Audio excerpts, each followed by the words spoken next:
নমস্কার, ইন্ডিয়ান মঙ্কস পেজে আপনাদের সবাইকে আজকে স্বাগত। ইতি তোমাদের ভগবান বইটি থেকে আজকে আলোচনা। মাঝে অনেকটা বড় গ্যাপ পড়েছিল, তার কারণ নানাবিধ কারণ। সেই কারণে গিয়ে আর লাভ নেই। যখন আবার শুরু হচ্ছে, আবার শুরু হোক প্রপারলি। সোমবার করে ইতি তোমাদের ভগবান বইটি থেকে আলোচনা করার চেষ্টা করব, কারণ চেষ্টা শব্দটা বারবারই আমি ব্যবহার করি। এটা আমার বিনয় বোঝাতে নয়, চেষ্টা শব্দটি ব্যবহার করি এই কারণে, কারণ সত্যি চেষ্টা করতে হয়।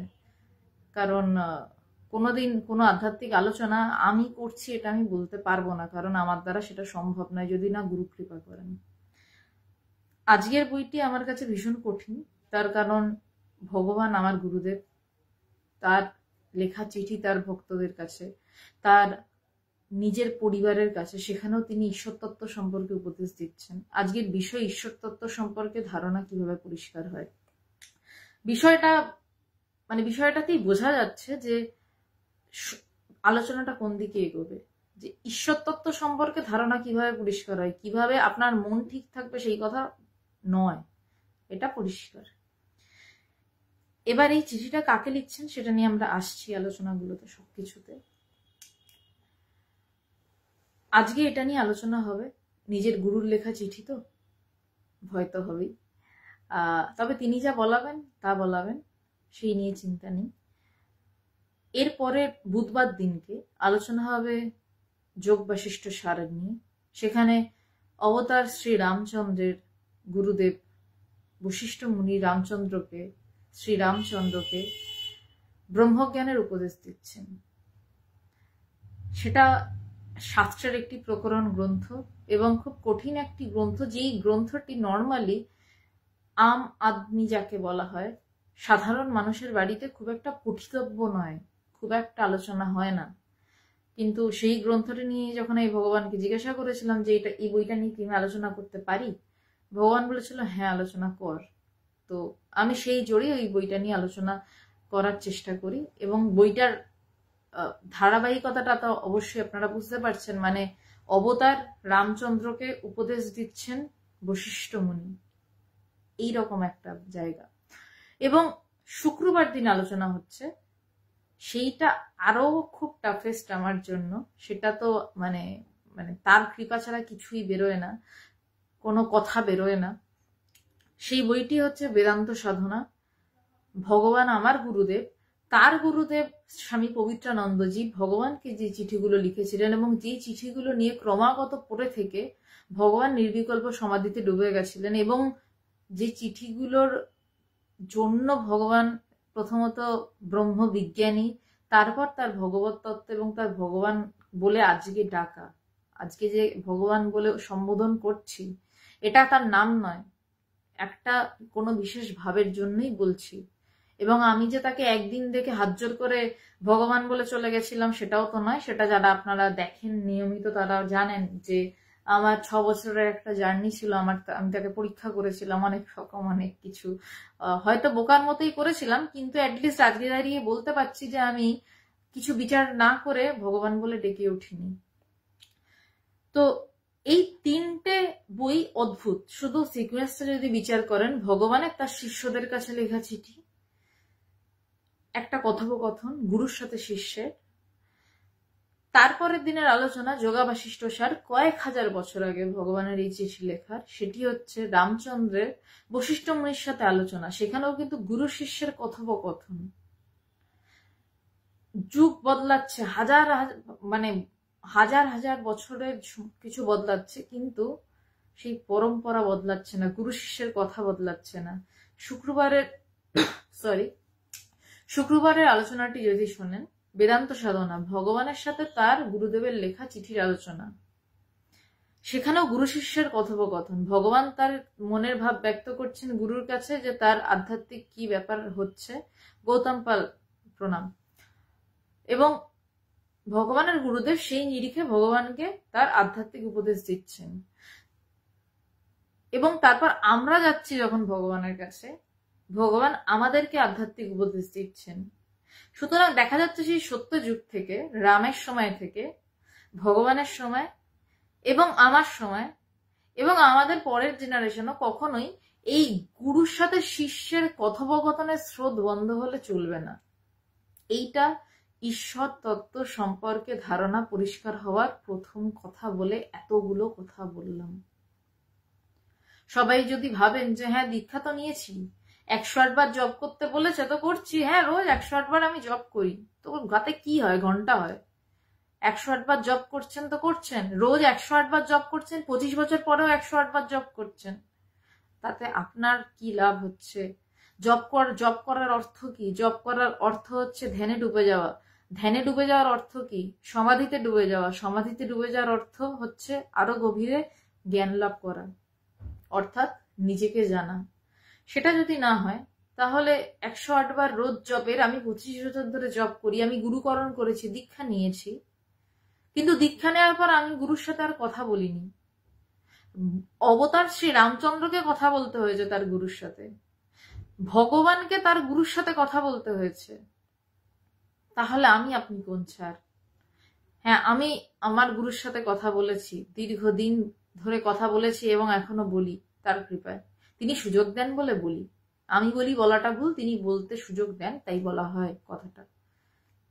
সুতরাং দীক্ষা নিয়ে যে থেমে যাব বা দীক্ষা নিয়ে চুপ করে যাব, 108 বার জব করবার বই পড়বো, বই পড়ে বিশাল কিছু হয়ে যাবে, হ্যাঁ শান্তি একটু পেতে পারেন, কিন্তু একটু শান্তির জন্য কি বসে আছেন আপনারা, নাকি সম্পূর্ণ শান্তিটা পেতে চান? আজকে সেইটা নিয়ে আলোচনা। খুব গুরুত্বপূর্ণ একটি চিঠি। চিঠিটি আমার কাছে ভীষণ গুরুত্বপূর্ণ, কারণ এই চিঠিটা যখন আমি ছোটবেলায় পড়েছিলাম, ছোটবেলা অর্থাৎ আমি যখন ভগবানের কাছে প্রথম যাই, 14 বছর আগের কথা বলছি, মানে 14 বছর আগে সিরিয়াসলি গেছিলাম, তার আগে আরো 6টা বছর আছে যখন পাকামো করেছিলাম, পরীক্ষা করেছিলাম, সেই সময় এই চিঠিটা আমাকে অনেক সাহায্য করেছিল। সরি, একটু গলার প্রবলেম রয়েছে, আশা করি আপনারা বুঝবেন।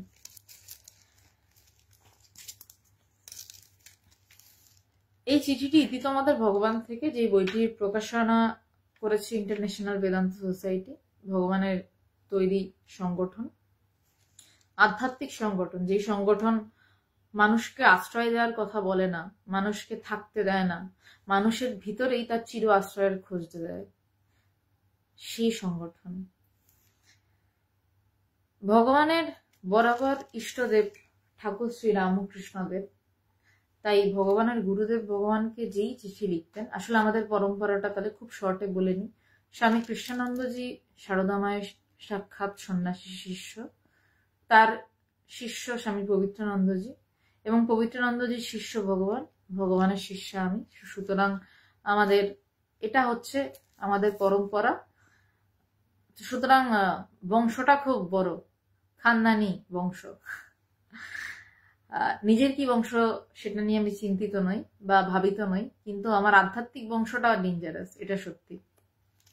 তো ভগবানের ইষ্টদেব ঠাকুর শ্রীরামকৃষ্ণদেব, ভগবানের গুরুদেব ভগবানকে প্রত্যেকটি যে চিঠি লিখতেন, প্রত্যেকটি চিঠির উপরে লেখা থাকতো শ্রী শ্রী রামকৃষ্ণ শরণম, কারণ ভগবানের গুরুদেবের ইষ্টদেব ঠাকুর। ভগবানও যখন চিঠি লেখেন, ভগবানের চিঠি, প্রত্যেকটা চিঠির উপরে চিঠি শুরু হতো শ্রী শ্রী রামকৃষ্ণ শরণম। এই চিঠিটি যখন লেখা হচ্ছে, মজার কথা, তখন আমি জন্মাইনি, আমার জন্মের বেশ কয়েক বছর আগে চিঠিটি লেখা। 4/10/91। অপুচন্দ্র বর্মন, হ্যাঁ অনেকদিন পর লাইভে আমিও এলাম, নমস্কার ভাই।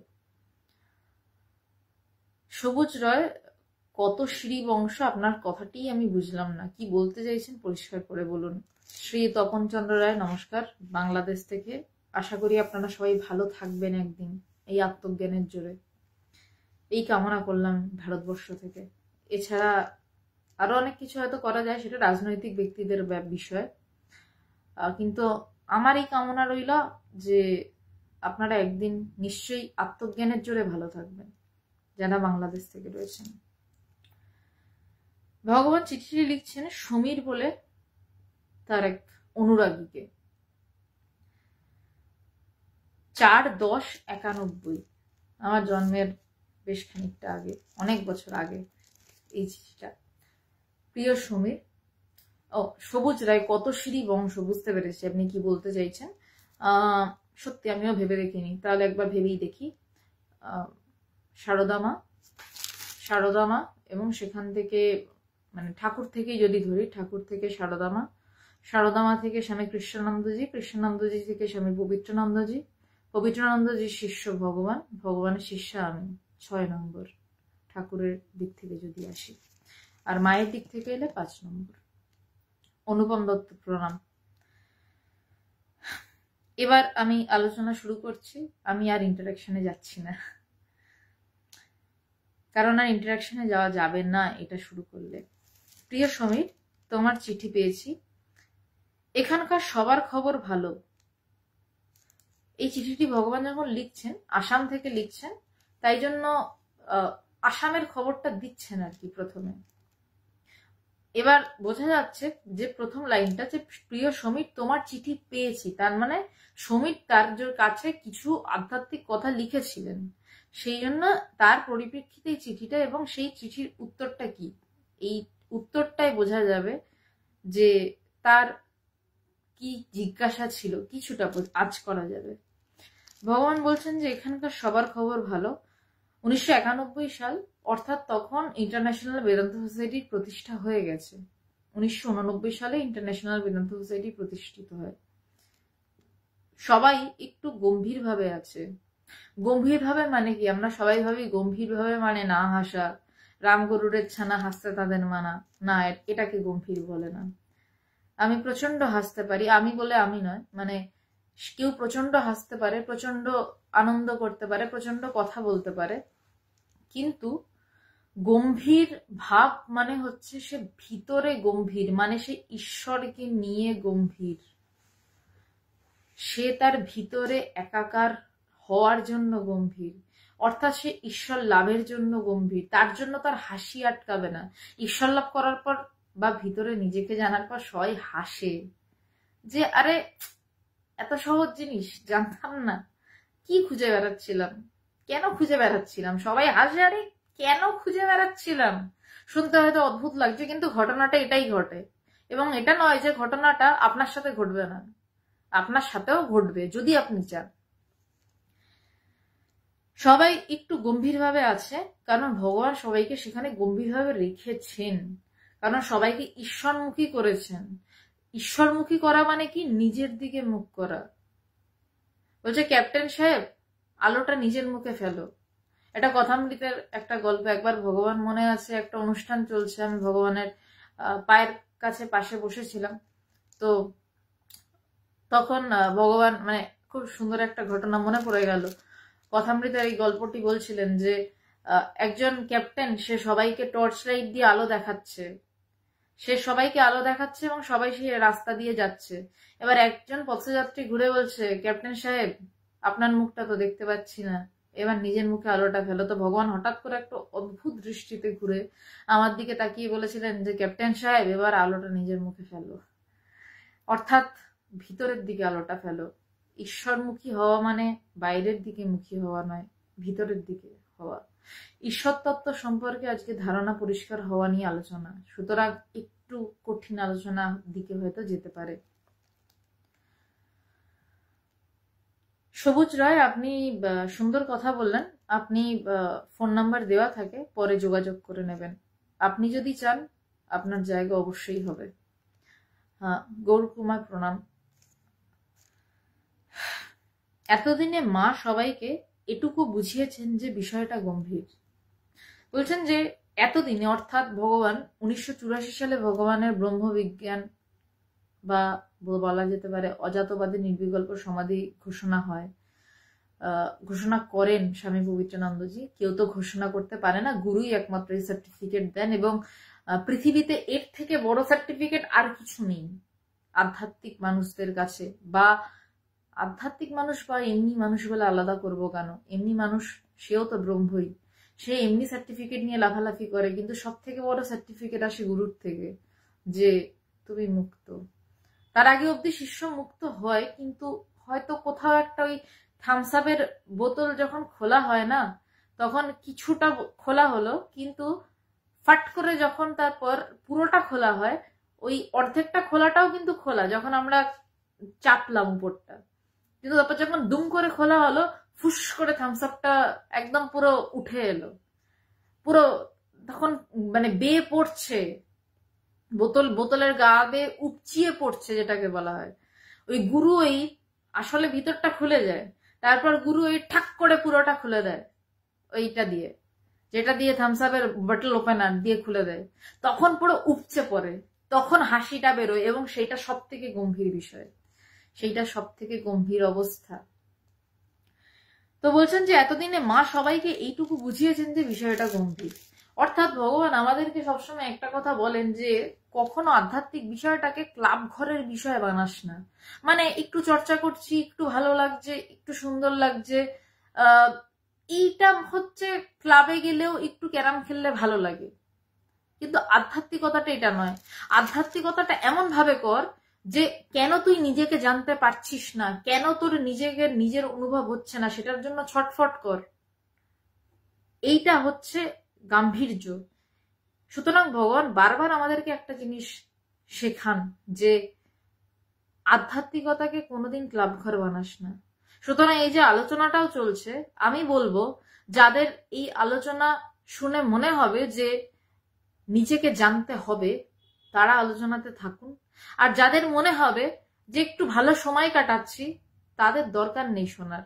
কেন আমি এভাবে বলছি? আমি কোনো রূঢ়ভাবে বলছি না, কারণ তারা এই সময়টা অন্য কাজ করতে পারেন। একটু ভালো থাকা, একটু শান্তি, একটু কিছুর জন্য আধ্যাত্মিকতা নয়। একটা শব্দ আছে না, ছপ্পর ফারকে দেঙ্গে, আধ্যাত্মিকতা সেটার জন্য। যখন দেবে ছপ্পর ফারকে দেঙ্গে, এবং সাধনা করো সেরম ভাবে, যাতে এতটাই সাধনা করো যে নিজের ভিতরের কোনটা চান আপনারা, নিজের ভিতর থেকে সম্পূর্ণ খুলে যাক, একদম সব কিছু খুলে যাক, পুরো গুপ্তধন পুরো পেয়ে যান, নাকি আপনারা একটা একটা ওই তামার কয়েন নিয়ে থাকতে চান, নাকি গোটা ঘরটা পেতে চান? কোনটা পেতে চান সেটা আপনাদের উপর ডিসাইডেড। কি পেতে চান আপনারা সেটা আপনাদেরকেই নির্ধারণ করতে হবে। যদি পেতে চান পুরো গুপ্তধনের হদিশ, সেটা আপনার ভিতরেই। আর যদি তামার চাকতি নিয়ে খুশি থাকতে চান, তাহলে থাকতে পারেন, সেটাও ভালো, যতদিন পারেন থাকুন। তারপর একটা সময় তো মনে হবেই আর একটু ধন সম্পত্তি পেলে হতো, সেইটা তো আবার ভিতরের খোঁজ। আমি বাইরের টাকার কথা বলছি না, ভুল বুঝবেন না। তো বলছেন যে মা বুঝিয়েছেন, ভগবানের এখানে আমিত্বটা এতটাই নেই যে ভগবান বলছেন যে মা বুঝিয়েছেন যে বিষয়টা গম্ভীর। গৃহীর মুখ থেকে শোনো আর সন্ন্যাসীর মুখ থেকেই শোনো, আত্মতত্ত্ব কঠিন। বলছে যে গৃহীর মুখ থেকেই তুমি এই কথাটা শোনো, কারণ ভগবান দেখতে গেলে গৃহী, বাহ্যত। ভগবানের স্ত্রী আছে, তাকে আমরা গুরুমা বলে রাখি। ভগবানের একটি কন্যা সন্তান রয়েছে, দেবযানীদি। দেবযানীদি জন্মগ্রহণের পরই কিছু ঘটনার পর ভগবান তার গুরুদেবের কাছে যান এবং ভগবান ঈশ্বরমুখী হন। তার আগে ভগবান একদমই নাস্তিক ছিলেন, সেই ঘটনা পরে নয় কখনো আলোচনা করা যাবে। তো ভগবান বলছেন যে গৃহীর মুখ থেকেই শোনো আর সন্ন্যাসীর মুখ থেকেই শোনো। যার মুখ থেকেই শোনো না কেন, এই আত্মতত্ত্বটা কঠিন। আধ্যাত্মিকতা মানে কিন্তু আত্মতত্ত্ব। আত্ম অর্থাৎ নিজের যে তত্ত্ব, আমার তত্ত্ব, তোমার তত্ত্ব নয়, অন্যের তত্ত্ব নয়, কে কি ভাবছে তার তত্ত্ব নয়, আত্মতত্ত্ব, নিজের তত্ত্বটা কঠিন। এ ধারণ করার জন্য নিজেকে প্রস্তুত হতে হয়। That's the important fact. বলছে এইটাকে ধারণ করার জন্য তোমাকে তো ধারণ করতে হবে, তার জন্য তোমাকে প্রস্তুত হতে হবে। সেই প্রস্তুতিগুলো কি, সেইগুলো ভগবান এবার বলছেন। নিজেকে প্রস্তুত হতে হয়, মনকে একটু একটু করে পরম তত্ত্বের অনুকূলে নিতে হবে। পরম তত্ত্বটা কোথায় আছে? দিল্লিতে নাকি হিমালয়ের চূড়াতে? না, পরম তত্ত্ব আমার এখানেই, আমার ভিতরে আছে। আপনারা যারা শুনছেন বা যারা শুনছেন না, প্রত্যেকের ভিতরেই প্রত্যেক মুহূর্তে এই পরম তত্ত্বটি রয়েছে বর্তমান। বলছে সেই পরম তত্ত্বটা কঠিন হলেও এটা ধারণ করার জন্য প্রস্তুত হতে হবে। কিন্তু কিভাবে প্রস্তুত হতে হবে? আমাদের হাতে তো ছুরি কাটারি নেই যেটা দিয়ে প্রস্তুত হতে পারবো, বা রেওয়াজ করতে পারবো। গানের গলা ধীরে ধীরে, একজনের গলা তৈরি হয় কিভাবে? রেওয়াজ করতে করতে। এখানে আধ্যাত্মিক রেওয়াজটা কি? বলছে মনকে ধীরে ধীরে ঈশ্বর তত্ত্বের বিষয় ভাবিত করতে হবে, যে আমি নিজেকে জানবো। প্রথমে নিজেকে এটা বোঝাতে হবে যে আমি নিজেকে জানি না। কেন জানি না? আমি নিজেকে নিয়ে সারাদিন ঘুরে বেড়াচ্ছি, আমি নিজেকে নিয়েই সংসার পাতি সব করছি, কিন্তু আমি নিজেকে জানি না কেন। এটা আমাকে বুঝতে হবে। তারপর আমাকে নিজেকে কনফিউজ করতে হবে যে আমি নিজেকে জানবো। তারপর আমাকে গুরুর পায়ের নিচে বসতে হবে, গুরু চয়ন করতে হবে অবশ্যই। প্রথমে গুরুকে আমাকে, তার আগে গুরুকে যত খুশি যাচাই করে নাও, পরীক্ষা করে নাও, যা খুশি করে নাও, তারপর গুরুর পায়ের নিচে বসতে হবে। বসে তারপর ধীরে ধীরে গুরু কৃপায় সেই মনকে ঈশ্বর তত্ত্বের দিকে বা আত্মতত্ত্বের দিকে বা নিজের দিকে, সেই মনের দ্বারাই, যেই মন আমাদের বাইরের দিকে ছোটাচ্ছে, সেই মনের দ্বারাই আমাদেরকে ধীরে ধীরে ভিতরের দিকে আসতে হবে। মনকে একটু একটু করে পরম তত্ত্বের অনুকূলে নিতে হবে, একটু একটু করে। একদিনে লাফ দিয়ে ছাদে ওঠা যায় না, সিঁড়ি দিয়ে স্টেপ বাই স্টেপ তারপরে ছাদে উঠতে হয়। ধীরে ধীরে সেই তত্ত্বের অনুকূলে নিতে হবে। যে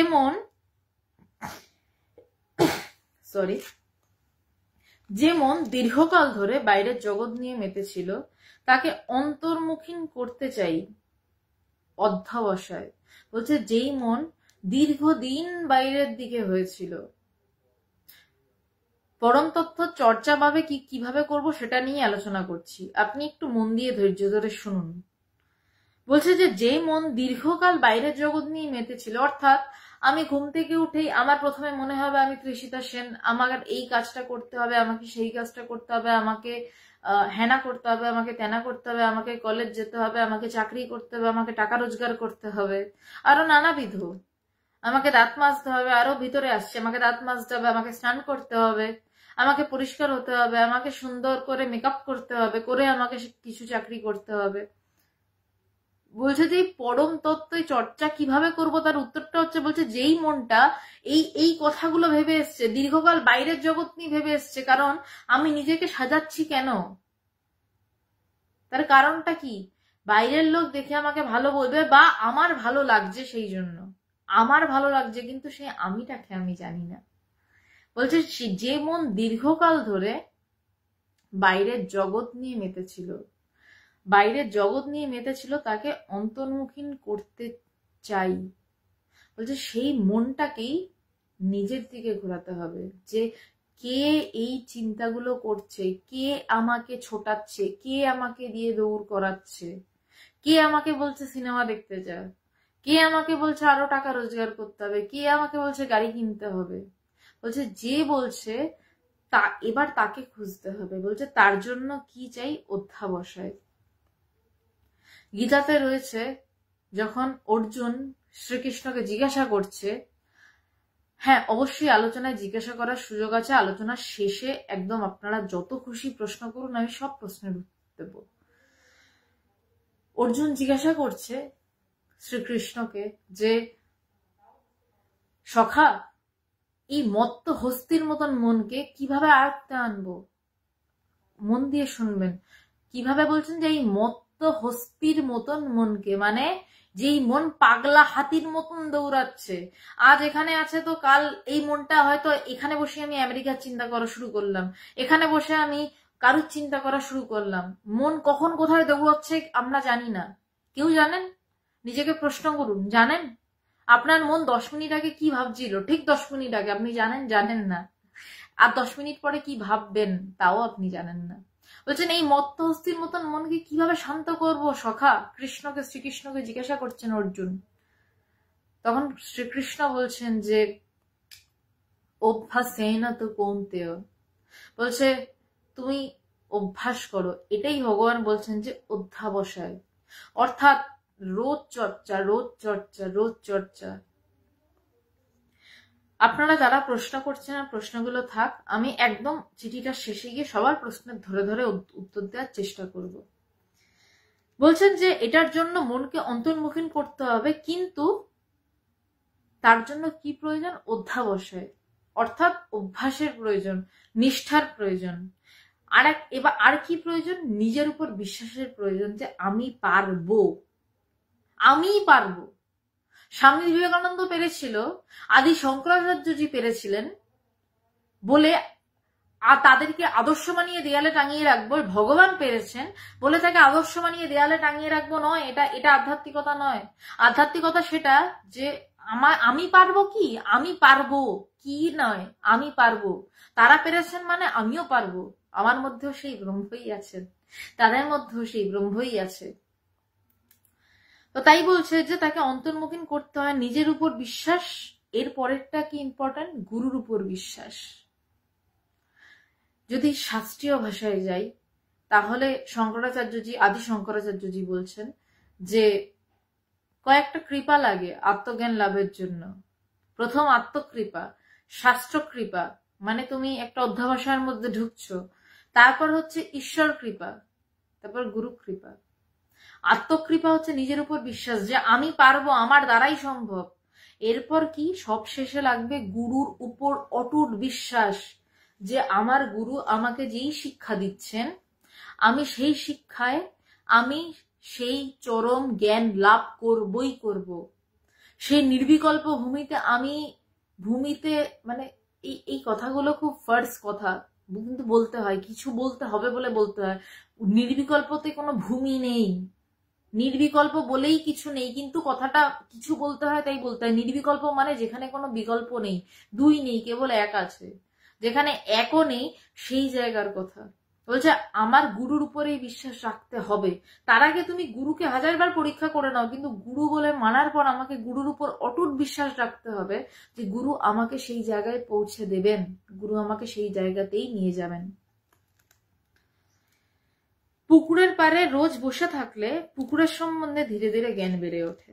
যারা মাছ ধরেন তারা জানেন, কোনো পুকুরের ধারে যদি বসে থাকেন রোজ, তাহলে একটা সময় পর বুঝতে পারবেন যে পুকুরের ধরনটা কিরকম, মাছ কখন ফাতনাতে ধরে টানছে, মাছ কতটা আছে, পুকুরে আদৌ মাছ আছে কিনা, বা থাকলেও কতটা আছে, কতটা ঝাঁকে ঝাঁকে মাছ কখন আসছে, কতক্ষণ বসে থাকতে হবে। তাই বলছেন যে পুকুরের ধারে রোজ যদি আমরা বসে থাকি, পুকুর সম্বন্ধে ধীরে ধীরে জ্ঞান বেড়ে ওঠে। ধীরে ধীরে জ্ঞানটা পুকুর সম্পর্কে বেড়ে ওঠে যদি পুকুরের ধারে রোজ বসে থাকা যায়। একদিন বসে থাকলাম তারপর আর থাকলাম না, তাহলে নয়। এরপর ভগবান খুব সুন্দর কথা বলছেন যে ঈশ্বর সম্বন্ধীয় ভাবনা চিন্তা থেকে ধীরে ধীরে ঈশ্বর তত্ত্ব পরিষ্কার হতে থাকে। বলছে ঈশ্বর সম্বন্ধীয় ভাবনা চিন্তা, এই যিনি বললেন যে কর্মের ক্ষেত্রে বাইরের জগৎ তো থাকবেই, সবুজ রয় বললেন কর্মের ক্ষেত্রে বাইরের জগৎ থাকবে, কিন্তু সেই বাইরের জগৎ তোমার কি ঈশ্বর চিন্তার অন্তরায়? তুমি বাইরে যাও, কাজ করো, যা খুশি করো, বাজার করুন, কাজ করুন, রান্না করুন, কিন্তু আমার মনের ভিতরে কোণে কোথাও ঈশ্বরের চিন্তা চলছে। ঈশ্বর চিন্তায় আমি ভাবিত, অর্থাৎ আত্মচিন্তায় ভাবিত, যে এটা অন্তত ভাবছি যে আমি এখনো নিজেকে জানতে পারলাম না, কবে নিজেকে জানবো, শুধু এইটুকু চিন্তা, এটাই ঈশ্বর চিন্তা। বলছে যে ঈশ্বর সম্বন্ধীয় ভাবনা চিন্তা থেকেই ধীরে ধীরে ঈশ্বর তত্ত্ব পরিষ্কার হতে থাকে। আগের লাইনটা কি প্র্যাকটিক্যাল লাইন, যে পুকুরের ধারে রোজ বসে থাকলে পুকুরের সম্বন্ধে ধীরে ধীরে জ্ঞান বেড়ে ওঠে। তো সুতরাং যদি একটা মানুষ রোজ রেওয়াজ করে, তার গানের গলা পরিষ্কার হয়। আজকে ওস্তাদ আমজাদ আলী খানের কথা যদি আমরা বলি, তিনি রোজ রেওয়াজ করেছেন বলে তার হাত থেকে আজকে ওই রকম মিষ্টি সুর বেরোয়। আর কি সেই শরৎটা ধরেই যদি আমি একটা ঢং করে বাজাই, এমন একটা বাজনা বেরোবে লোকজন উঠে পালিয়ে যাবে। ওস্তাদ জাকির হোসেন জি রোজ রেওয়াজ করেছেন, রোজ তিনি পুকুরের পাড়ে বসে থেকেছেন, অর্থাৎ তার কাছে পুকুরটা তবলা। তিনি রোজ তবলার পাড়ে বসে থেকেছেন এবং তিনি রেওয়াজ করেছেন, তাই জন্য তিনি তবলা থেকে শঙ্খের আওয়াজ বের করতে পারছেন। তিনি তবলা থেকে শিবের ডমরুর আওয়াজ বের করতে পারছেন শিবজির, এবং সেটা লাইভ পারফরমেন্স শোনার সৌভাগ্যটা আমার হয়েছিল, যেটা পরে ভাইরাল হয়েছে। তিনি কিভাবে সেটাকে বলছেন যে এটা আমার একটা পূজা নিবেদন, আমি লাইভে বসে শুনছি। ওস্তাদ জাকির হোসেন জি তিনি বলছেন যে আপনারা কল্পনা করুন, আমি একদম সেই জায়গাটার কথা বলছি, এটা হয়তো রিলে অনেকের ক্ষেত্রে ভাইরাল হয়েছে, কিন্তু আমি যেটা শুনেছি সেটা বলছি। বলছেন যে আপনারা কল্পনা করুন কৈলাসে শিবজি ডমরু বাজাচ্ছেন এবং তিনি দেখাচ্ছেন এক হাতে, যখন মানে তবলার বা হাতটা দিয়ে ডমরুটা হয়, তখন ডান হাতটা দিয়ে ভাবে দেখাচ্ছেন যে ডমরুটা যে এগোচ্ছে এবং পিছোচ্ছে, এগোচ্ছে পিছোচ্ছে ডমরুর আওয়াজটা, সেই আওয়াজটা দেখাচ্ছেন। বলছে যে এটা আমার একটা শিবজির কাছে আমার পূজা। তিনি এইভাবে বলছেন, বলছে শিবজি ডমরু বাজাচ্ছেন এবং তখন তার সাথে গণেশজি শঙ্খ বাজাচ্ছেন, তখন ডান হাত শুরু হলো। তিনি এই রেওয়াজটা করেছেন। আমি যদি এখন তবলাটা বাজাই, শুধু একটা ধাঁ করে একটা ভয়ঙ্কর বিচ্ছিরি একটা আওয়াজ বেরোবে, আর যদি এরকম একটা বাড়ি মারি তাহলে একটা হয়তো ধুম ধুম একটা আওয়াজ বেরোবে। আমি ওই ডমরুর আওয়াজটা পারবো না, কারণ আমি তবলার অর্থাৎ ওই পুকুর নামক ধারটায় বসে থাকিনি দীর্ঘদিন, বা রেওয়াজটা করিনি। ঈশ্বর সম্বন্ধীয় ভাবনা চিন্তাটাও এমনই। আপনি রান্না করছেন, আপনি বাজার করছেন, অফিসের কাজ করছেন, কিন্তু সবকিছুর মধ্যে যাতে মনে ঘুরে ফিরে আসে আমি নিজেকে কবে জানবো, আমি কে, এই প্রশ্নগুলো নিজেকে করা শুরু করুন। যদি সেই জায়গার খোঁজ পেতে চান, যদি ফুর্তি করতে চান, যদি ফুর্তি মানে যদি গম্ভীর হতে চান, যদি সেটা চান তাহলে করুন, নচেত করার দরকার নেই, প্রয়োজন নেই। চুটিয়ে জগৎটাকে ভোগ করে নিন। কিন্তু ভোগটা কোনটা যদি জানতেন, তাহলে যদি আসল ভোগ করতে চান, যদি জানতেন যে আসল ভোগটা কি, তাহলে এই প্রশ্নগুলো নিজেকে করুন, আজ থেকে করুন, নয় আগে করেননি, এই মুহূর্ত থেকে করুন, শুরু করুন। Let's start from this time. প্রয়োজন নেই আগে থেকে করার, এই মুহূর্ত থেকে করুন। রুমিদি প্রণাম। তো বলছে যে ঈশ্বর সম্বন্ধীয় ভাবনা চিন্তা থেকেই ধীরে ধীরে ঈশ্বর তত্ত্ব পরিষ্কার হতে থাকে। আত্মা কিংবা ব্রহ্ম কিংবা ঈশ্বরের ক্রমবিকাশ হয় না, আমাদের চিন্তাধারার ক্রমবিকাশ হয়। আমি এই জন্যই বলেছিলাম চিঠিটা আজকে প্রচন্ড গম্ভীর। বলছেন যে আত্মা কিংবা ব্রহ্ম, ইম্পর্টেন্ট ভাবে শব্দগুলো শুনবেন, আত্মা কিংবা ব্রহ্ম, অর্থাৎ আত্মা বা ব্রহ্ম আলাদা নয়।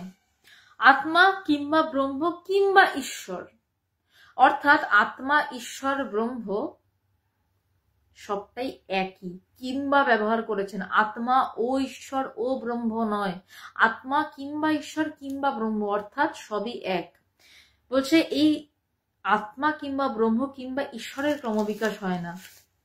খুব সহজভাবে বলি, ছোটবেলায় মা সবাইকে শেখান যে বাবা যাও গিয়ে এরকম করে নম করে ঠাকুরকে নম করো। আমরা এমনি করে নম করি, কারণ মাকে নম করতে দেখি, তখন নমই বলি। নম মানে নরেন্দ্র মোদী বলছি না, নমস্কার বলছি।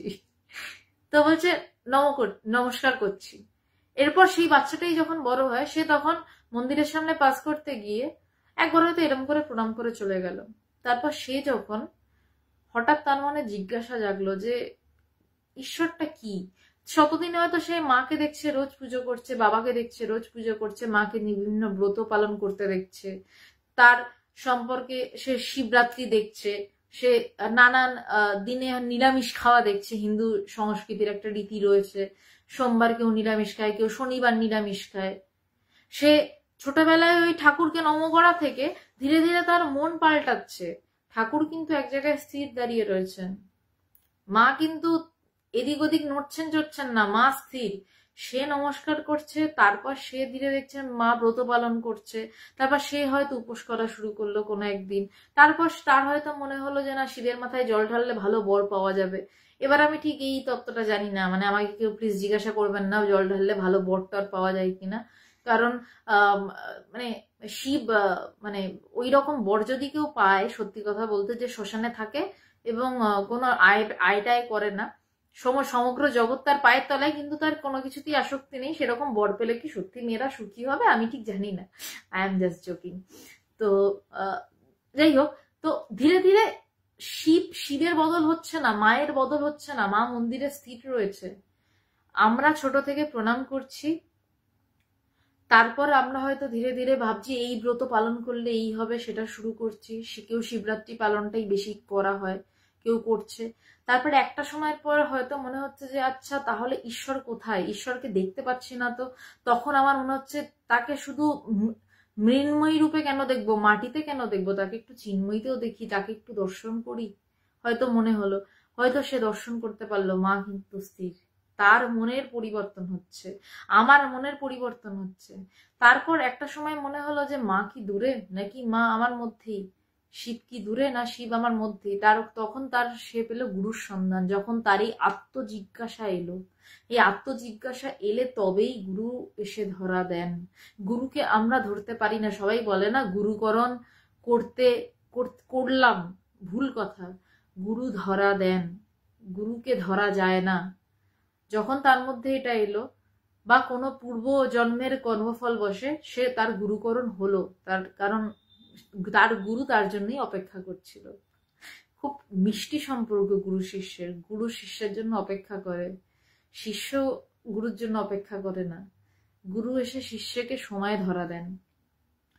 তো এবার শিষ্যের গুরুর কাছে গিয়ে তখন গুরু একটা সময় বললেন যে ঈশ্বর বাইরে, তারপর একটা সময় পর বললেন যে আরে না রে, ঈশ্বরটা তোর মধ্যেই, আমি আমার মধ্যে যিনি তোর মধ্যেও তিনি, তুই খোঁজ পাবি। আমাদের ধীরে ধীরে ক্রমবিকাশ হলো। আমরা তারপর মায়ের সামনে দিয়ে যাওয়ার সময় আমরা প্রথমে হয়তো অনেক কিছু চাইলাম, গুরু শেখালেন যে মায়ের কাছে মাকে চা। আরে তুই ছোটখাটো চাইছিস কেন? রাজার কাছে লাউ কুমড়ো চাইছিস কেন? এটা ভগবান আমাদের বারবার বলেন যে রাজার কাছে গিয়ে লাউ কুমড়ো চাইছিস কেন? রাজার কাছে গিয়ে রাজাকে যা, পুরো রাজ্য তোর। তো আমরা সবাই ঈশ্বরের কাছে গিয়ে এটা চাই, ওটা চাই, সেটা চাই, কিন্তু একটু ভেবে দেখুন তো, ঈশ্বরের কাছে গিয়ে যদি ঈশ্বর কি চাই, আমরা তার কাছ থেকে চাইছি, তার মানে তার কাছে জিনিসটা সাপ্লাই রয়েছে। যে সাপ্লাইয়ার যে জিনিস দিতে পারবে তার কাছেই তো চাইছি, তার মানে আমরা এটা বিশ্বাস করছি সে আমাদেরকে দিতে পারবে। অসুস্থ হলে সারিয়ে দেওয়ার জন্য বলছি, আমরা বাড়ি থেকে চলে গেলে তাকে দারোয়ান সাজিয়ে বাড়ির সামনে দাঁড় করিয়ে রাখছি, তার মানে আমরা জানি যে ঈশ্বর নামক দারোয়ানটি আমার বাড়ির সামনে দাঁড়িয়ে থাকলে চোর ঢুকতে পারবে না। আমরা যাদের ব্যবসা রয়েছে তারা ব্যবসায় ধূপ দেখাচ্ছে, তার মানে সে জানে যে ঈশ্বর টাকা হয়ে ঢুকবেন। এবার এত কিছু ভাবে না চেয়ে সরাসরি ঈশ্বরকে খপাত করে ধরুন না মশাই, লাভটা সেখানেই। ঈশ্বরকে ধরুন, আমি একদম পুরো বাংলা ভাষায় এভাবে ব্যবহার করলাম, গ্র্যাব ইট, তাকে ধরুন যে আমার তোমাকে চাই, তাহলে তো সবটা তোমার, যদি তাকে পেয়ে যাও। গুরু সেটাই শেখান, কিন্তু ঈশ্বরের বদল হলো না, আপনার মনের চিন্তাটা ধীরে ধীরে বদলালো।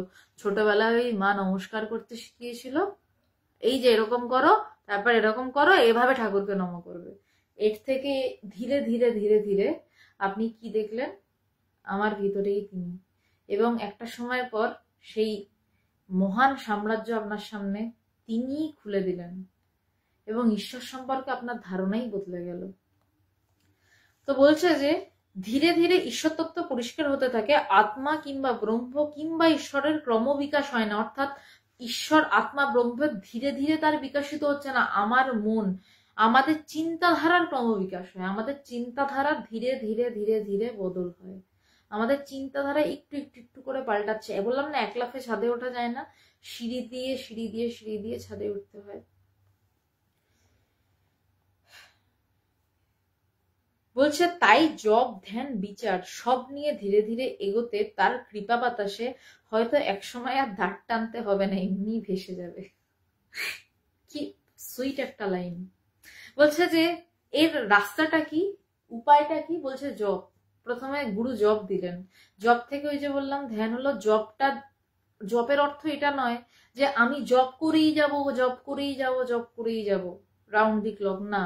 জপের অর্থ এটা যে আমার জপ করতে করতে, জপ মানে কি, আমার মন একমুখী হবে, একদিকে হবে, এবং করে মনের অবস্থা এমন হবে যে একটা সময় জপ থেমে যাবে। যখন জানবেন যে জপ থেমে গেল, সেটাই আসল জপ।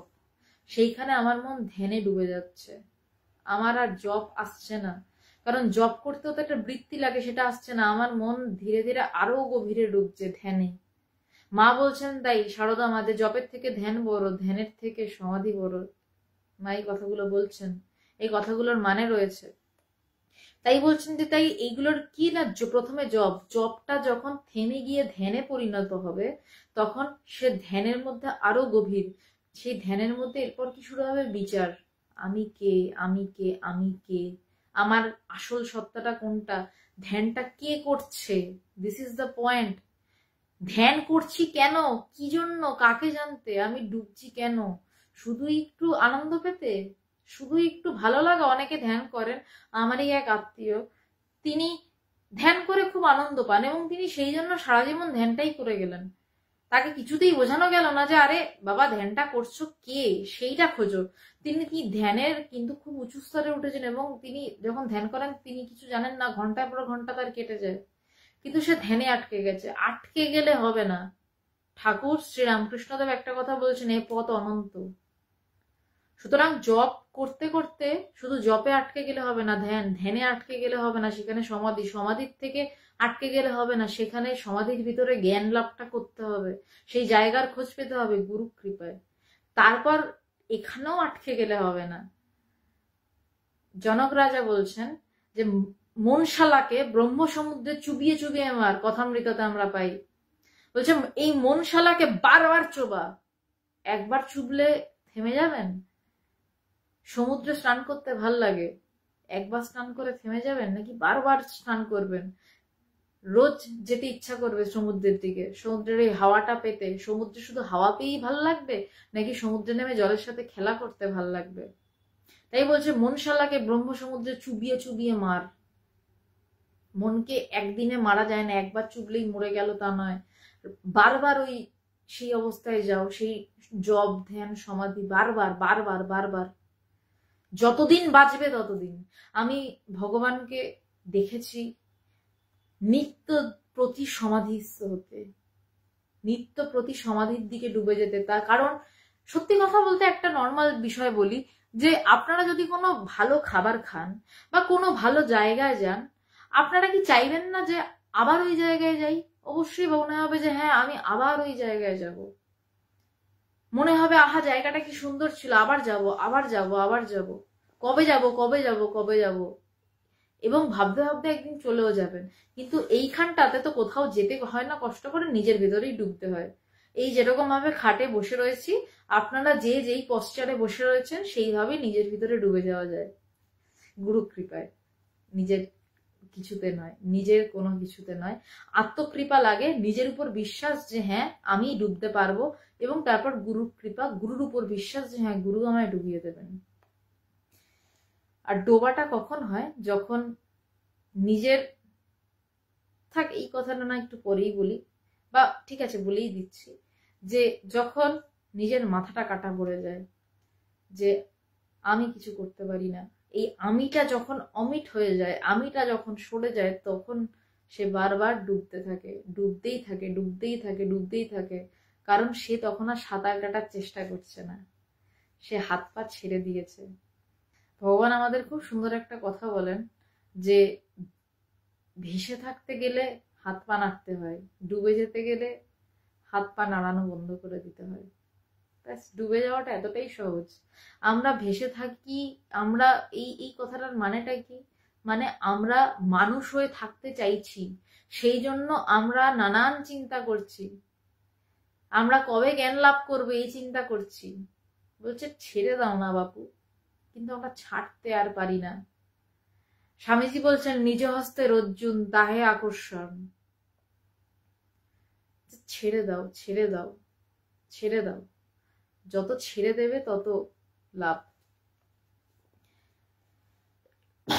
সরি। তো বলছেন যে তাই জপ ধ্যান বিচার সব নিয়ে ধীরে ধীরে এগোতে হবে। এক সময় তার কৃপা বাতাসে আর দড়ি টানতে হবে না। এটা কিন্তু সত্য, সত্যেরও সত্য, আপনাদের ক্ষেত্রেও হবে। একটা সময় পর দেখবেন যে নিজে থেকেই, নৌকারকে দেখেছেন তো, যে একটা সময় আপনি নৌকায় দাঁড় টানতে হয়, তারপর একটা সময় যখন পালটা তুলে দেওয়া হয় না, এমনি নৌকা চলতে থাকে। যখন তার কৃপায় ওই আমিটা খসে পড়ে, তখন এমনি ডুবে যেতে থাকে। জোর করে ডুবতে হয় না, জোর করে ধ্যান করতে হয় না, তখন ধ্যান করতে হয় না, ধ্যান পায়। আমরা ঘুমাতে যাই কখনো কখনো, আর কখনো কখনো প্রচন্ড ঘুম পায়, ধ্যানও তেমন পায়। সুতরাং ধ্যান পাওয়ার দিকে আমাদের যেতে হবে, ধ্যান করতে করতেই কিন্তু ধ্যান পায়। তাই বলছে যে এগোতে এগোতে তার কৃপা বাতাসে এক সময় আর দাঁড় টানতে হবে না, এমনি ভেসে যাবে। হয়ে হয়তো যাবে বলে একটা ড্যাশ দিয়েছেন, মানে ভগবান নিজে লিখতে লিখতে সেই সময়টা সমাধিস্থ হয়ে পড়েছিলেন। সেই জায়গাটা মানে এত উচ্চ তত্ত্বের কথা বলছেন যে তিনি সেই সময় সমাধিস্থ হয়ে পড়েছেন। বলছে হয়ে হয়তো যাবে বলে শেষ, তারপর আবার উঠে লিখছেন শেষ জন্ম বা মুক্তি। বলছে এই কাল চক্র থেকে, এই তোমার জন্ম মৃত্যুর চক্র থেকে হয়ে হয়তো যাবে শেষ জন্ম বলে তিনি নিজেই সেই জায়গায় পৌঁছে গেলেন, সমাধিস্থ হয়ে গেলেন। এবং তারপর লিখছেন কয়েকটা কথা, শেষ জন্ম বা মুক্তি। বলছে কি এবার অজ্ঞাননাশ বা মুক্তি একই কথা। ভগবান লিখছেন যে অজ্ঞাননাশ আর মুক্তি একই কথা, দুটো আলাদা কথা নয়। মুক্তি কিসের থেকে? আপনারা বলবেন আপনাদের কি কেউ বেঁধে রেখেছে? হ্যাঁ বেঁধে রেখেছে, আপনার চিন্তা বেঁধে রেখেছে। এই একটু পরে আমাকে খেতে যেতে হবে, নয়তো মুশকিল হয়ে যাবে, একটু পরে আমাকে ঘুমাতে হবে, কালকে উঠে অফিস করতে হবে, এই চিন্তাগুলো আপনাকে বেঁধে রাখেনি। আপনি নিজে মুক্ত, আপনার নিজের তৈরি কারাগারে আপনি নিজে বদ্ধ। আপনার চিন্তা দিয়ে তৈরি একটা কারাগার আছে, সেই চিন্তার কারাগারে পুরো আটকে বসে রয়েছেন আপনি।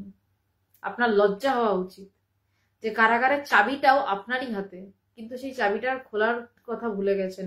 গুরু ওই চাবিটা দিয়ে দেন যে ভাই চাবিটা আমার কাছে, এবং চাবিটা এই যে দেখো তোমার পকেটেই চাবিটা ছিল, এই দেখো তোমার পকেটে চাবিটা রয়েছে, ঝনঝন আওয়াজটা হচ্ছে, শুনতে পাচ্ছ? এইভাবে ধীরে ধীরে আধ্যাত্মিকতা এগোয়। গুরু প্রথমে বলেন চাবি আমার কাছে, তারপর বলেন ওই দেখো চাবি তোমার কাছে, চাবিটা নাও, তোলো এবার।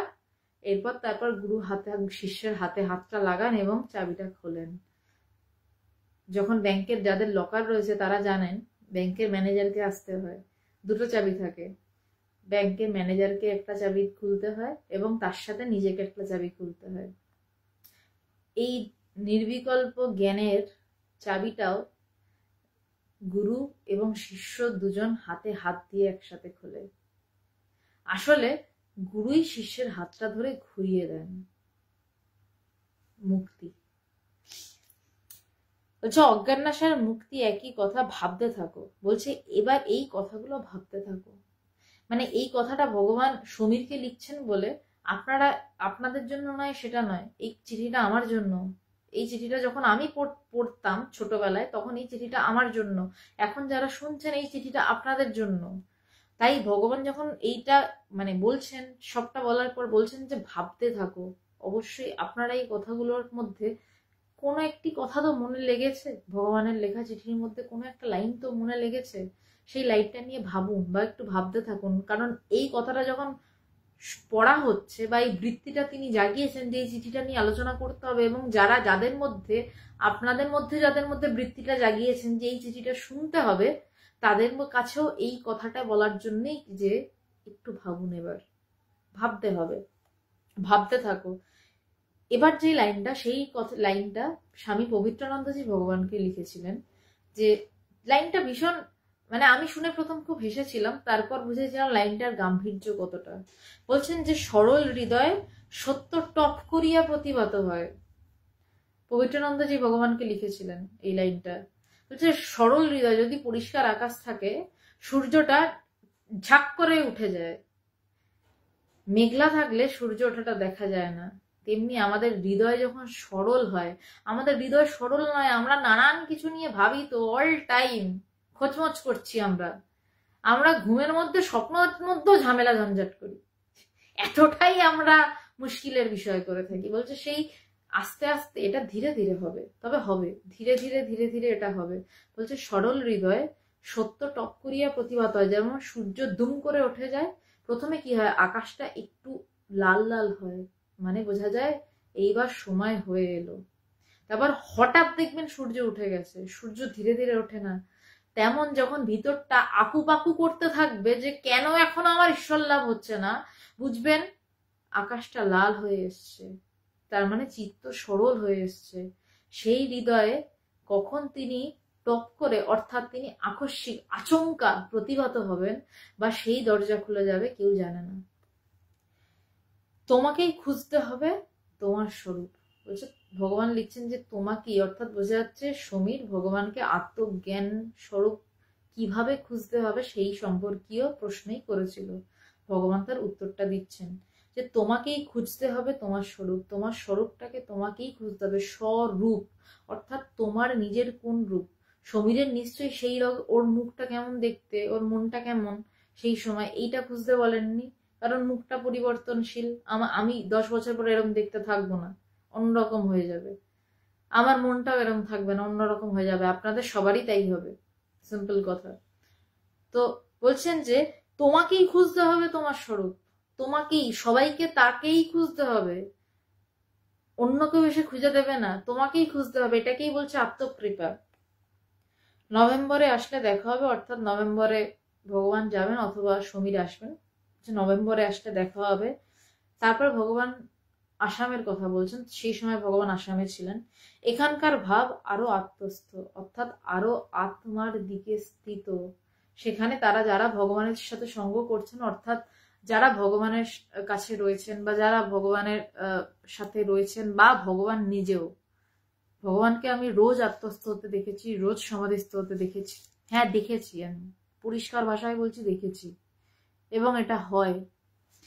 তো বলছেন যে এখানকার ভাব আরো আত্মস্থ, অর্থাৎ শুধু আত্মস্থ হয়ে থেমে গেলে নয়, আরো আরো আরো আরো অনন্তের ইতি করতে নেই ঠাকুরের কথা, আরো আরো আরো শেষ নেই। বুঝতে পেরেছি এটা সবার জন্য নয়। ভগবান এবার নিজের কথা বলছেন যে বুঝতে পারছি যে এটা সবার জন্য নয়, সবাই এই কথাগুলোকে নিতে পারবে সেটা নয়।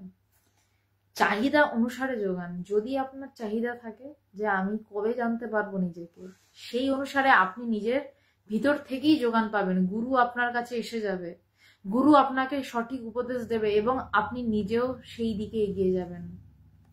চাহিদা অনুসারে যোগান।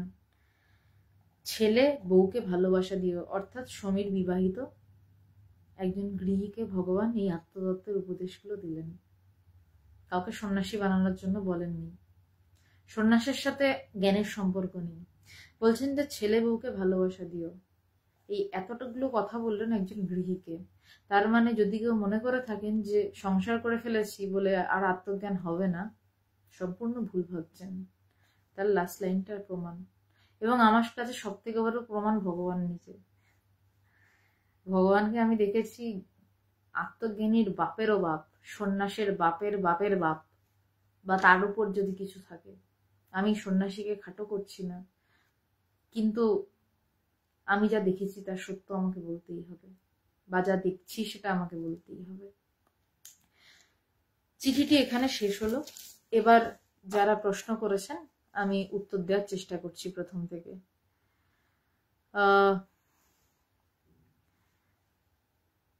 সবুজ রায়, আপনাকে আমি জাস্ট একটা ফোন নাম্বার দিয়ে দিচ্ছি, আপনি সেখানে যোগাযোগ করবেন।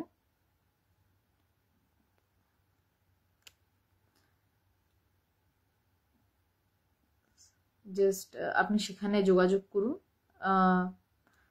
আপনি জিজ্ঞাসা করেছিলেন কত সিঁড়ি বংশ, আপনি এর পরের সিঁড়ির বংশটি হতে পারবেন কিনা। তার বংশ হওয়ার একমাত্র শর্ত হচ্ছে এই চিঠির লাইনগুলো নিয়ে ভাবনা চিন্তা করা, অন্য কিছু নয়। এখানে টাকার গল্প নেই, এখানে কিছুর গল্প নেই। এখানের একটাই কথা যে আপনি কি নিজেকে জানতে চান এবং যেটা শুনলেন সেটা নিয়ে কি আপনি ভাবতে পারবেন, তাহলেই আপনি ওই সিঁড়িটার অংশীদার, আদারওয়াইজ নয়। তাও নম্বরটা দিলাম, যোগাযোগ করবেন। অনুপম দত্ত প্রণাম। শ্রী তপন চন্দ্র রায়, আমি আশীর্বাদ রাখার কেউ নই দাদা, ভগবান অবশ্যই কৃপা করবেন।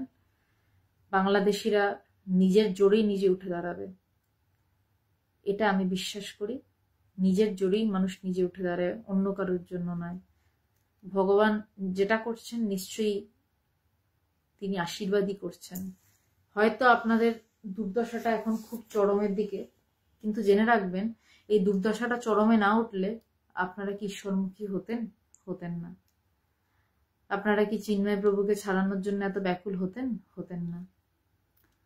তো তিনি যা করছেন ঠিকই করছেন যেদিন, আর তিনি আশীর্বাদই করছেন, তিনি কোনোদিনই অভিশাপ দেন না। অভিশাপটাও আসলে আশীর্বাদই, তাকে ওই জায়গাটা থেকে তুলে আনার জন্য। গৌর বাবু প্রণাম, অনেকদিন পর। মানসবালা প্রণাম। নারায়ণ বাবু প্রণাম। সবুজ রয়, পরম দত্ত, আশা করি তুমি উত্তর পেয়েছো। মোহন রায়, আলোচনায় এবার আপনি যত খুশি জিজ্ঞাসা করুন, আমি উত্তর দিচ্ছি। জিজ্ঞাসা করার সুযোগ আছে কিনা আপনি জিজ্ঞাসা করেছিলেন। চন্দনা চক্রবর্তী প্রণাম। শৈবাল বসু, জয় ভগবান। সোমনাথ দাস প্রণাম। রুমিদি, মানে আমি আলোচনা থামিয়ে তোমায় প্রণাম বললাম কারণ তুমি আমার কাছে নমস্য। তার কারণ আমি যে অবস্থা জানি সে তার মধ্যে তুমি যে আধ্যাত্মিক চর্চা করছো, তুমি আমার কাছে একজন প্রণম্য মানুষ। অনুপম দত্ত, ব্রহ্মজ্ঞানেরও ক্রমবিকাশ হয়। ব্রহ্ম জ্ঞানের ক্রমবিকাশ হয় না, জ্ঞানটা জ্ঞানই থাকে। আমার জানার, আমার মনের পর্দাটা ধীরে ধীরে কাটে। কিরকম ভাবে? একটা বিশাল হেজাক লাইট জ্বলছে, সেটা ব্রহ্ম, তার সামনে একটা কালো পর্দা দেওয়া, সেই পর্দাটার একটা ছোট ফুটো করা হলো, দেখা গেল একটু লাইট বেরোচ্ছে। তারপর একটা সময় পর্দাটাকে পুরো ছিঁড়ে ফেলা হলো, হেজাক লাইটটা চোখে পড়লো, চোখ ধাঁধিয়ে গেল। তখন আর হেজাকেরও প্রয়োজন নেই, লাইটেরও প্রয়োজন নেই, পর্দারও প্রয়োজন নেই। হেজাক লাইটটার কোনো ক্রমবিকাশ হয় না, ওই মন নামক পর্দাটা ধীরে ধীরে কাটে, ওটার ক্রমবিকাশ হয়। পুমিনা দেবনাথ, হ্যাঁ আপনি ঠিকই বলছেন। নতুন আছি, তোমার লাইভে আছে, ভালো লাগছে আমার, প্রণাম নেবেন, ধন্যবাদ। হ্যাঁ, অনুভব করা যায়। বিপ্লব দাস, আপনি যদি আপনার ব্যক্তি পরিচিতিটা দিতেন। আমার ব্যক্তি পরিচিতি একটাই, প্রথম পরিচয় আমার, আমি ভগবানের শিষ্যা, আর আমার নাম তৃষিতা সেন। সেটা বাবা মা দিয়েছে, কিন্তু আমার মূল পরিচয় আমি ভগবানের শিষ্যা। তার বলা কথা আমি সেটুকু বলার চেষ্টা করছি।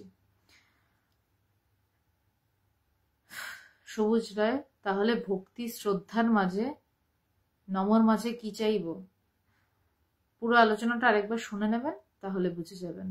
আপনি আলোচনাটা বোধহয় ঠিক করে শোনেননি, আসলে আপনার বেশি টাইপ করার ইচ্ছা ছিল, তাই জন্য আলোচনাটা ভালো করে শুনতে পাচ্ছিলেন না, তাই জন্য কি যে বললাম সেটাও বোঝেননি। আবার মন দিয়ে আলোচনাটা শুনবেন, কারণ নয়তো আপনার এই অদ্ভুত অদ্ভুত প্রশ্নগুলো আর থামবে না।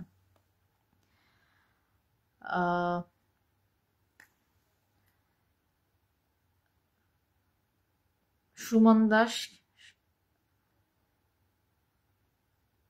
সুমন ঠান্ডা পড়েছে কি গরম পড়েছে সেটা এখানে জানতে চাইনি, এসব অবান্তর কথা এখানে না বলাটাই শ্রেয়। আর যদি বলতে হয় তাহলে আমাকে ব্লক করতে হবে। আন্তের দাস, শরণ দাস, আমি বুঝলাম না। সুমন দাস, আমি ধ্যানে ডুব দিতে চাই, তার সাথে ঠান্ডার কোনো সম্পর্ক নেই। তো হ্যাঁ সুমন, আমি আজকে ফোন করিনি, ফোন করার কথা ছিল, আমি পরশুদিন বা তার পরের দিন ফোন করব, এই মুহূর্তে আমি ফোন করতে পারছি না। আর এরকম অদ্ভুত অদ্ভুত কথা কাইন্ডলি তুমি বলো না। সুমন দাস, এই জন্মে আমার কিছু হবে না, যদি নিশ্চিত হয়ে থাকো এই জন্মে তোমার কিছু হবে না, তাহলে নিশ্চিন্ত হয়ে তুমি এই লাইফটা বন্ধ করে ঘুরে বেড়াও। তুমি দয়া করে লাইফটা দেখো না, প্রয়োজন নেই, তুমি নিজের সময় নষ্ট করছো, তার থেকে বরঞ্চ জগৎটাকে আরেকটু ভোগ করো, তাহলে বুঝতে পারবে এই জন্মে তোমার কিছু হবে কি হবে না। আজকে এখানেই আলোচনা শেষ করছি, সবাইকে নমস্কার। বুধবার দিন 9:30 নাগাদ যোগবাশিষ্ঠ সার নিয়ে আলোচনা হবে, যেখানে শ্রীরামচন্দ্রকে, অবতার শ্রীরামচন্দ্রকে তার গুরুদেব বশিষ্ঠ মুনি এই তত্ত্বেরই উপদেশ দিয়েছেন। যুগ পাল্টায়, সব পাল্টায়, এই তত্ত্ব বদলায় না। সবাইকে প্রণাম।